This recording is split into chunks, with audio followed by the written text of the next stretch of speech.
পূর্ব মেদিনীপুরের একজন ব্যক্তি শুভেন্দু অধিকারী জিনার নাম। তিনি কিছুদিন আগে তিনার মাথায় সেকুলার ভূত চেপেছিল, তাই তিনি আমাদেরই সাথে মোল্লা মলি সাহেব, আমার সাথে নয়, অনেক পীর সাহেব পীরজাদার সাথে ইফতার পার্টিতেও গেছে, তরমুজও খেয়েছে। হঠাৎ করে সেকুলার ভূত ওনার নেবে গিয়ে এখন কমলার ভূত নেবেছে। উনি বক্তব্য দিতে দিতে আমার দেশের সংবিধানের বিরুদ্ধে বক্তব্য দিচ্ছে। তাই এখান থেকে আওয়াজ তুলব, শুভেন্দু অধিকারী বাবুকে, আপনি রাজনীতি করছেন, রাজনীতি করুন, ধর্মীয় ধর্ম খেলা করবেন না।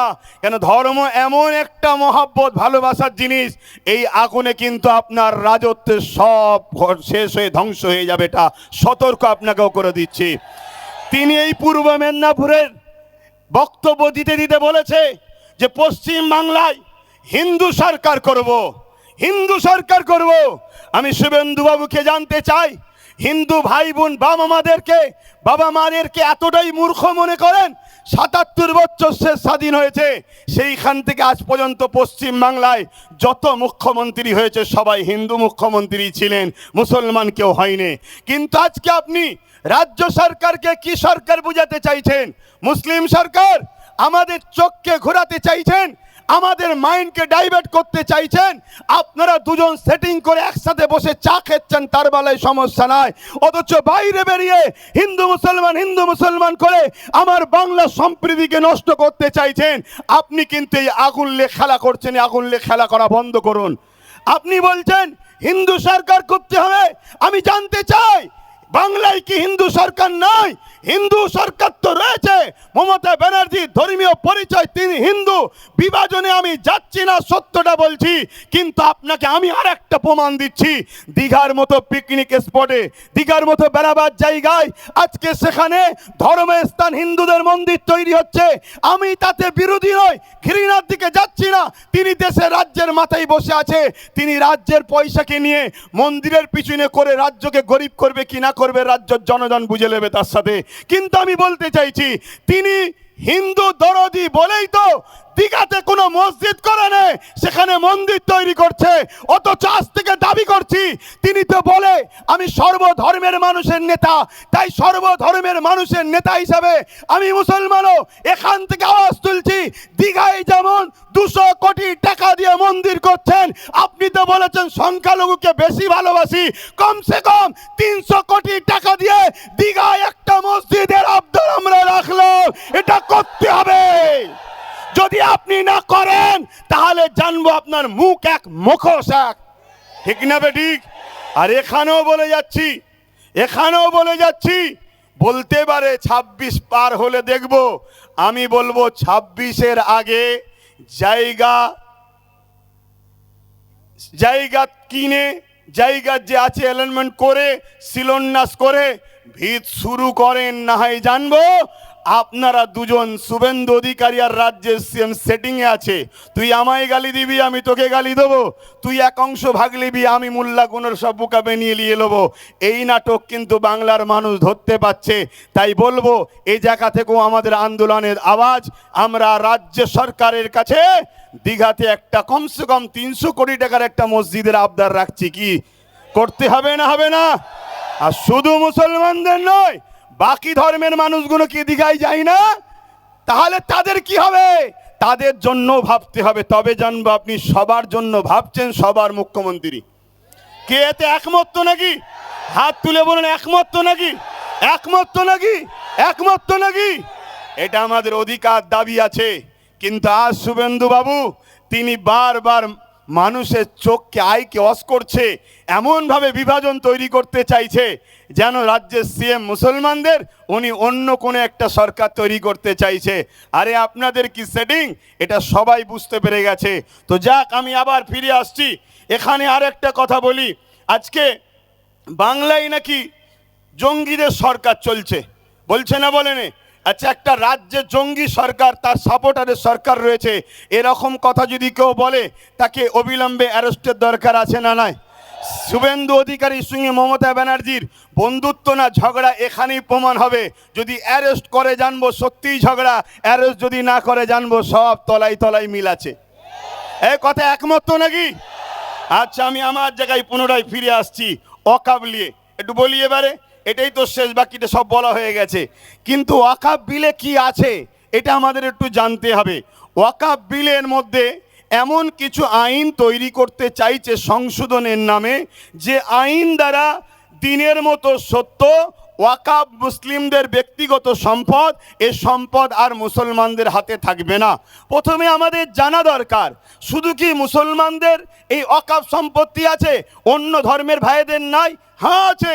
এই ভারতবর্ষে দেবত্ব সম্পত্তি আছে যেটা হিন্দু ভাইদের, এটাও আমাদের জানানো দরকার।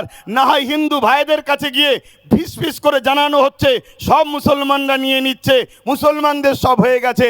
শুনুন আমার হিন্দু ভাইদের, দুটো মন্দিরের যা জায়গা আছে ভারতবর্ষ জুড়ে মুসলমানদের অত জায়গা নেই। সেই দেবত্ব সম্পত্তি দুটো মন্দিরে আছে। সেই সম্পত্তি তাদের পূর্বপুরুষরা তাদের ধর্মীয় ভালোবাসায় তারা দান করেছে, উৎসর্গ করেছে, তাদের বিশ্বাস, আস্থা, ভক্তি, ভালোবাসা তাদের কাছে, যেটাকে বলা হয় দেবত্ব সম্পত্তি। ঠিক তেমনই এই ভারতবর্ষে আদিবাসী ভাইদের জল জঙ্গলের সম্পদ রয়েছে। সেই সম্পদ আজকে কোথায়? এইখান থেকে মন দিয়ে শুনুন। আদিবাসী ভাইদের জল জঙ্গলের সম্পদকে আজকে আইন করে কেন্দ্র সরকার দখল করেছে।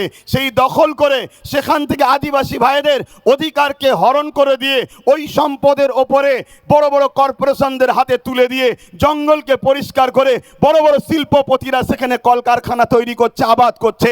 আজকে আদিবাসী ভাইদের থাকা দুষ্কর হয়েছে, তাদের ঘরবাড়ি বাঁচানো দুষ্কর হয়েছে, তাদের বাচ্চাদের জীবন জীবিকা, তাদের ধর্মীয় স্বাধীনতা সব কিছুর উপরে আজকে হস্তক্ষেপ হচ্ছে। ঠিক তেমনই এটা 2023 আইনটা করেছিল। আজকে 2024 ওয়াকাফকে নিতে চাইছে। কেন ওয়াকাফকে নিতে চাইছে? ওয়াকাফ সংশোধনীয় বিলের নামে এই ওয়াকাফকে যদি তারা হরণ করতে না পারে, তাহলে এই রাষ্ট্রকে বিশেষ একটা ধর্মীয় রাষ্ট্র বলে ঘোষণা করতে পারছে না। কেন? এই ভারতবর্ষে একটা মসজিদ আছে কেরলে 1400 বছর বয়স, এই ভারতবর্ষে মসজিদ আছে গুজরাটে 1300 বছর বয়স। এই 1400, 1300, 1000 বছরের মসজিদ প্রমাণ দিচ্ছে ভারতবর্ষে মুসলমান নতুন নয়। হাজার হাজার বছরের মুসলমান এরা ভারতে রয়েছে। হাজার হাজার বছর ধরে এদের কবরস্থান আছে, হাজার হাজার বছরের ধরে এদের মাদ্রাসা আছে। এ থেকে প্রমাণ হচ্ছে যে স্বাধীনতার আগেও হাজার হাজার বছর ধরে এদেশে ভারতবর্ষে মুসলমান রয়েছে। অতএব যে দেশে হাজার হাজার বছর ধরে মুসলমান থাকে, সেই দেশটাকে বিশেষ একটা ধর্মীয় দেশ বলে ঘোষণা করতে তাদের অসুবিধে হচ্ছে। বুঝে আসছে? তারা আইন তৈরি করে এই ওয়াকাফকে কেন্দ্র সরকার দখল করবে, দখল করে 1400 বছরের মসজিদকে বিরান করে দিতে চাইছে, ভেঙে দিতে চাইছে।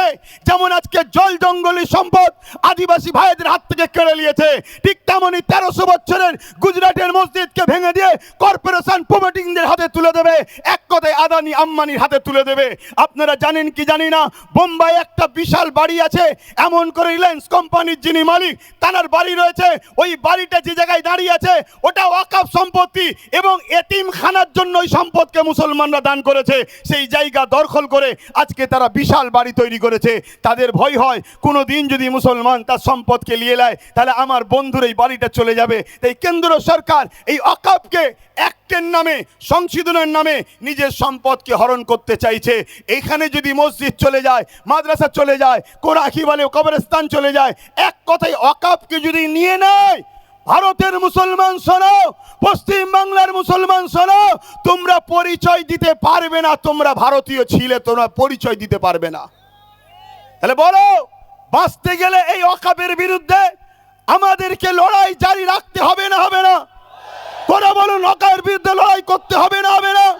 তাতে যদি হাজারো প্রাণ বুলেটের গুলিতে, বোম বন্দুকের গুলিতে, কেন্দ্র জালিম সরকারের অত্যাচারে যদি আমাদের হাজার হাজার প্রাণ কুরবান হয়, মাতৃভূমি বাঁচাবার জন্য রক্ত দিয়েছি, ইসলামের অধিকার, ইসলামের সম্পদকে বাঁচাবার জন্য কারা রক্ত দিতে পারবেন? উঠে দাঁড়িয়ে যান। কারা রক্ত দিতে পারবেন? উঠে দাঁড়িয়ে যান। হাত তুলে বলুন রক্ত দিতে পারবেন। মসজিদ বাঁচাবার জন্য পারবেন। কোরআনের পক্ষে, দিন ইসলামের পক্ষে, নিজের অধিকারের জন্য সংবিধান আপনাকে রাইট দিয়েছে, এই অধিকারের জন্য রক্ত দিতে পারবেন। কথা দিচ্ছেন পারবেন তো নাকি? এই লড়াই আজকে শেষ হলে হবে না। ঝড় এসুক, পানি এসুক, তুফান এসুক, লাঠি চার্জ হোক, গুলি মারুক, বোম মারুক, আমাদের এই লড়াই রাজপথে চলতে থাকবে। হাত তুলে বলুন, হাত তুলে বলুন। আজকে বড় দুঃখের সাথে বলতে হয়, ওয়াকাবলি আন্দোলন পুরো দেশ জুড়ে চলছে, সব আন্দোলনকে আমি সমর্থন করি। কিন্তু আজকে আমার রাজ্যে তো কলিকাতায় বিশাল বিশাল মিটিং হচ্ছে ওয়াকাবলি। আগামী দিন ফুরফুরা আহলে সুন্নাত ওয়াল জামাত 20 থেকে 30 লক্ষ লোকের সমাগম কলকাতার রাজপথে করতে চাইছে। আপনারা ওই 20-30 লক্ষের মধ্যে আপনারা কেউ সামিল হতে ইচ্ছুক আছেন? হাত তুলে বলুন আছেন। কিন্তু এই লড়াই আমাদের বড় ভয়ানক হবে, ওই লড়াই কিন্তু বিশাল হবে। প্রয়োজন হলে আমরা মাসকে মাস কলিকাতাতে রয়েও যেতে পারি। রাজি আছেন? বলুন নিজের বাচ্চাদের ভবিষ্যতের জন্য থাকতে ইচ্ছুক আছেন? হাত নামান। আন্দোলন তো এইভাবে হয়। আর একটা কথা বলে যাই, আজকে যারা আন্দোলন করছে এদের আন্দোলনকে সাধুবাদ জানাই, কিন্তু এদেরকে জিজ্ঞাসা করুন কেন্দ্র সরকার যেমন ওয়াকাফ বিলের অ্যাক্টের নামে আইন তৈরি করে ওয়াকাফকে লুটতে চাইছে, ঠিক তেমনি এখনো কিন্তু আইন করতে পারেনি। আন্দোলন চলছে, কিন্তু আমার রাজ্যেও 1,45,000 বিঘের ওপরে একর সম্পত্তি আমার রাজ্যেতে বেদখল হয়ে আছে। আমার রাজ্যের মধ্যে রয়েছে, কিন্তু বেদখল হয়ে আছে 75,000 বিঘে একর জমি। এটা এখনো উদ্ধার হয়নি। এই বিষয়েও আন্দোলনের দরকার আছে না নাই? কেন্দ্র সরকার যে আইন করতে চলেছে এখন আইন করতে পারেনি, তার চক্রান্ত সে পা দিয়েছে। সব জায়গায় আন্দোলন শুরু হয়েছে, সে চক্রান্ত থেকে পিছিয়েছে। কিন্তু এখনো 1995 আইন এখনো লাগু আছে। সেই আইন অনুযায়ী ওয়াকাফের যারা দায়িত্ব আছে আমার রাজ্যেও যারা রয়েছে, তারা আমার রাজ্যের ওয়াকাফ সম্পদকে এখনো কেন উদ্ধার করছে না? এখনো কেন ডিজিটালকরণ করে নেটে নামগুলো তুলছে না? এই গাফলতি করার পিছনে আমার বলতে বাধ্য হচ্ছি, যাতে করে কেন্দ্র আইন করে আর এই সম্পদগুলোকে দখল করে দেয়। তার জন্যই গাফলতি ষড়যন্ত্র চলছে। ঠিক না বেঠিক?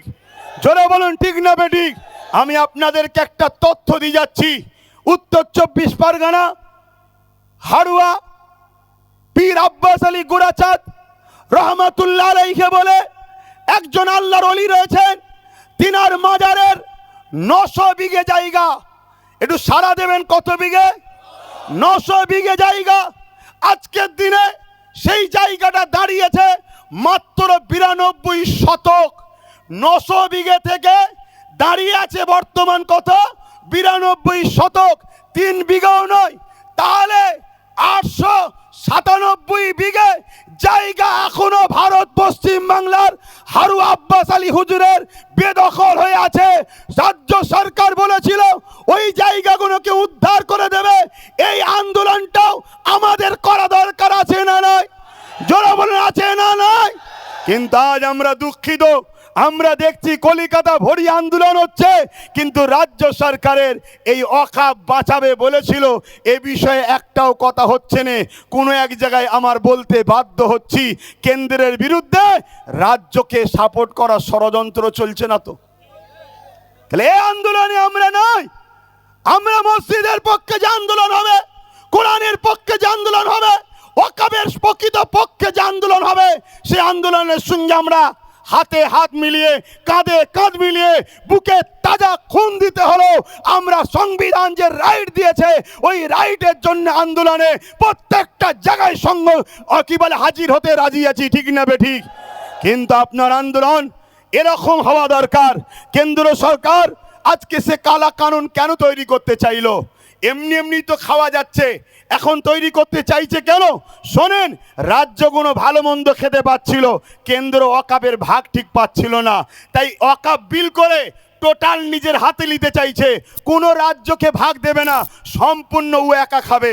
অর্থাৎ এই যে 900 বিঘে আব্বাস আলী গুরাচাঁদ হুজুরের যে মাজারে যে ওয়াকাফের জায়গা আছে, এই জায়গাকে বড় বড় বাড়ি হয়েছে, বিভিন্ন দোকানকে ভাড়া দেওয়া হয়েছে, তা থেকে মোটা টাকা আজকে রাজ্য সরকারের ফান্ডে যাচ্ছে। কেন্দ্র সরকার বলছে না, তুই পাবিনি, 900 বিঘেটাই আমি দখল করে আদানি আম্বানিকে দেবো, ওখানে যারা আছে সব ভেঙে গুড়িয়ে দেবো। এই হচ্ছে লড়াই। এদের লড়াই মূলত উভয়ের আমাদের সম্পদকে ভাগ বাটরা করে খাবে। এই জায়গায় বলুন, আমরা যদি আমাদের সম্পদ পেতে চাই তাহলে কেন্দ্র সরকারের কালা কানুনের বিরুদ্ধে যেমন লড়াই হবে, আমার রাজ্যে যারা ওয়াকফকে দখল করে বসে আছে ওদের উচ্ছেদ করে আমাদের মসজিদের জায়গা, আমাদের কবরস্থানের জায়গা, আমাদের মাদ্রাসার জায়গা, আমাদের ওয়াকফের জায়গা আমাদের ফিরিয়ে নিবার জন্য লড়াইয়ের দরকার আছে না নাই? আছে না নাই? তবেই তো লড়াইটা পারফেক্ট হবে। আমার কথা আপনারা বুঝতে পারছেন না পারেন না? কলকাতায় এমন এমন ভিআইপি জায়গা আছে যে জায়গাগুলোর দাম 1 শতক জায়গার দাম 5 কোটি 10 কোটি টাকা। কলকাতার বুকে প্রায় 50,000 বিঘে কম বেশি জায়গা শুধু কলকাতার বুকের আশপাশে আমাদের জায়গা রয়েছে, যে জায়গার অর্থ কত হতে পারে বুঝতে পারছেন? তাহলে সেগুলোরও উদ্ধারের দরকার আছে না নাই? যেমন কেন্দ্র সরকার জুলুম করছে, তার কালা কানুনকে আমরা মানছি না। মানবেন নাকি? জোরে বলেন মানবেন? শুভেন্দু অধিকারীর মতো মানুষ যদি মনে করে যেদেরকে প্রশাসন দিয়ে ঠান্ডা করে দেবো, শুভেন্দু অধিকারী বাবুকে বলে যায় তোমার প্রশাসন কম পড়ে যাবে, সংবিধান বুকে রেখে সংবিধানকে বুকে নিয়েই মরবো আমরা, কিন্তু তোমার প্রশাসনকে কমিয়ে দেবো আমরা। তোমার প্রশাসন কম পড়ে যাবে, আমাদের পাবলিক এত নেবে যাবে। প্রশাসন কম পড়ে যাবে, আবার মিসগাইড করবেন না যিনি প্রশাসনের বিরুদ্ধে। না, আমার সংবিধান আমাকে প্রশাসনের বিরুদ্ধে লড়াই করা শিখায়নি, কিন্তু তুমি যতই প্রশাসন নামাও পাবলিক এত নামবে, তোমার গুলি তোমার প্রশাসনের সংখ্যা কমে যাবে, পাবলিকের সংখ্যাটা বেড়ে যাবে। এটাই মূলত বলার উদ্দেশ্য।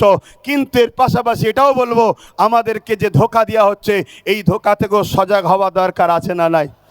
কথা বলুন, আছে না নাই? বন্ধুগণ শোনেন, ওয়াকফ বিলের মধ্যে মারাত্মক মারাত্মক আইন তৈরি করছে। তার মধ্যে একটা আইন করছে, কেউ যদি ওয়াকফ করে তাকে 5 বছর কমসে কম ধর্মীয় প্র্যাকটিসের মধ্যে আছে, যাকে আমাদের ভাষায় বলা হয় কামেল মুসলমান। তা কেন্দ্র সরকার কি করে বুঝবে কে কামেল মুসলমান কে নরমাল মুসলমান? তা আমাকেও তো বলতে পারে তুমি নরমাল মুসলমান, আর মোদি সার্টিফিকেট দেবে আব্বাস নরমাল মুসলমান। তো মুসলমানের এম বোঝে না, ও আমাকে সার্টিফিকেট দেবে আব্বাস সিদ্দিকী নরমাল মুসলমান। আপনার ইমাম যে 30 বছর, তিনি বলবেন আমি চলে গেছি, যা হয়েছে আমি সব দিয়ে দিলাম, তাকেও বলবে এ নরমাল মুসলমান। এটা একটা ষড়যন্ত্র। এই করে বলবে যারা দান করেছে এরা মুসলমান ছিল না, এরা প্র্যাকটিসিং মুসলমান নয়, তাই এদের সম্পদ ওয়াকফ হবে না। এইভাবে বিভিন্ন ছলে বলে কলে কৌশলে আমাদের ওয়াকফকে লুটার ষড়যন্ত্র করছে। এই জায়গায় আমি প্রত্যেকটা মানুষকে, সচেতন মানুষকে বলবো, আপনারা ঐক্যবদ্ধ হন, সংগঠিত হন। এই আন্দোলনে আমাদেরকে কোনোভাবে পিছপা হলে হবে না। কারবার করতে হবে, ব্যবসা করতে হবে, জমির জায়গা রুজি সন্তানদের জন্য ভাবতে হবে। কিন্তু ওয়াকফ যদি আমাদের হাত থেকে ফসকে যায়, মনে রাখবেন আগামী দিন ভারতবর্ষে আপনি টিকে থাকবেন তার পরিচয় কিন্তু আপনি দিতে পারবেন না। এরপরে আপনাকে নাগরিকত্ব থেকে বহিষ্কার করা হবে। কেন? আপনার যখন এ দেশে স্বাধীনতার আগে কোনো ঐতিহাসিক মসজিদ, মাদ্রাসা, কবরস্থান নয়, তখন আপনাকে বলা হবে আপনি স্বাধীনতার পরে বাংলাদেশ থেকে এসেছেন, পাকিস্তান থেকে এসেছেন, চলুন আপনাকে ডিটেনশন ক্যাম্পে নিয়ে যাওয়া হবে। কিন্তু যতদিন আপনার এই হাজার হাজার বছরের ঐতিহ্য মসজিদ, মাদ্রাসা, ওয়াকফ রয়েছে, ততদিন শুভেন্দু অধিকারী বা তার মাথায় যারা বসে আছে, অমিত শাহ আর নরেন্দ্র দামোদর মোদী হোক, এরা হাজারো চেষ্টা করলো বাবা সাহেব আম্বেদকরের সংবিধান তোমাকে আমাকে দেশে থাকার জন্য গার্ড দেবে। তাই এরা যতই চেষ্টা করো ভারতের মুসলমানদের করে এরা কখনো ক্ষতি করতে পারবে না, পারবে না, পারবে না। কিন্তু তোমার যদি ওয়াকফকে এরা কোনোভাবে লিখে নিতে পারে, মনে রেখে দেবে তোমাদের কিন্তু সব শেষ হয়ে যাবে। একটা ছোট্ট কথা বলি, কলকাতায় একটা প্রোগ্রাম হচ্ছিল দেখছিলাম, ওই কলকাতায় রাজ্য সরকারের একটা এমপি বক্তব্য দিচ্ছে, আপনারা দেখেছেন কি জানি না। বক্তব্য দিতে দিতে বলছে কোনো জায়গায় যদি গুটি কত মুসলমান দাঁড়িয়ে নামাজ পড়ে বা কোনো জায়গায় থাকে, সেটা নাকি ওয়াকফ হয়ে যাবে। বলুন এটা হিন্দু ভাইদের কাছে বা অন্য ধর্মের কাছে ঠিক মেসেজ না ভুল মেসেজ? জোরে বলুন। স্বাভাবিক অন্য ধর্মের মানুষরা কি বলবে? আরে ওরা যদি ধর্মীয় কাজ করে সঙ্গে সঙ্গে যা দখল হয়ে যাবে। তাহলে বলুন রাজ্য সরকারের এমপি এত বড় ভুল মেসেজ দিচ্ছে, ইনাদের দ্বারা আমাদের ওয়াকফ বাঁচবে না যাবে মনে হচ্ছে? তাহলে মাথায় ঢুকান।